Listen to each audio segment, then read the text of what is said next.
আসসালামু আলাইকুম রহমতুল্লাহি ওবরাকাতু আলহামদুলিল্লাহ ওসলাত আসসালামু আল্লাহ রসুলিল্লাহ 17ই রমজান 624 খ্রিস্টাব্দে ইসলামের ইতিহাসে বদরের প্রান্তরে এক গুরুত্বপূর্ণ সশস্ত্র যুদ্ধ সংগঠিত হয়, যা ইসলামের ইতিহাসে বদর যুদ্ধ নামে পরিচিতি লাভ করে। মানব সাল্লাল্লাহু আলাইহি সাল্লামের নেতৃত্বে 313 জন মুসলিম সৈনিকের পরিবর্তে অস্ত্রে শস্ত্রে সজ্জিত কুরাইশ 1000 সৈনিকের বিরুদ্ধে এই যুদ্ধে মুসলমানদের অভাবনীয় বিজয় অর্জিত হয়, যা কুরাইশদের ক্ষমতা দাপট চূর্ণ বিচূর্ণ করে দেয়। এই যুদ্ধের প্রেক্ষাপট, হিজরতের পরে কুরাইশরা মুসলমানদের উপর বিভিন্ন ধরনের নির্যাতন নিপীড়ন করতে থাকে।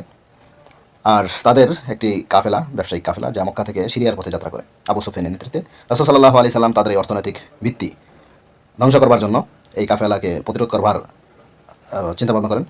এই সংবাদ পাওয়ার পর আবু সুফিয়ান মক্কার কুরাইশদের কাছে সাহায্য প্রার্থনা করেন।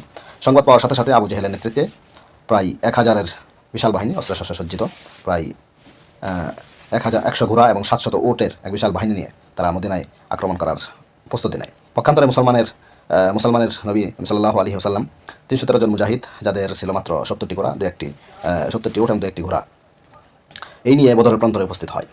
প্রেক্ষাপট, এই 313 জন মুজাহিদের কাছে আবু জেহেল সহ প্রায় 70 জন কুরাইশ কাফের নিহত হয় এবং 70 জন বন্দী হয়। এই যুদ্ধের ফলাফল হচ্ছে যে আল্লাহ সুবহানাহু ওয়া তাআলা 313 জন মুজাহিদের উপর নুসরত করেন এবং মাত্র 14 জন সাহাবী শাহাদাতের বিনিময়ে অভাবনীয় বিজয় দান করেন।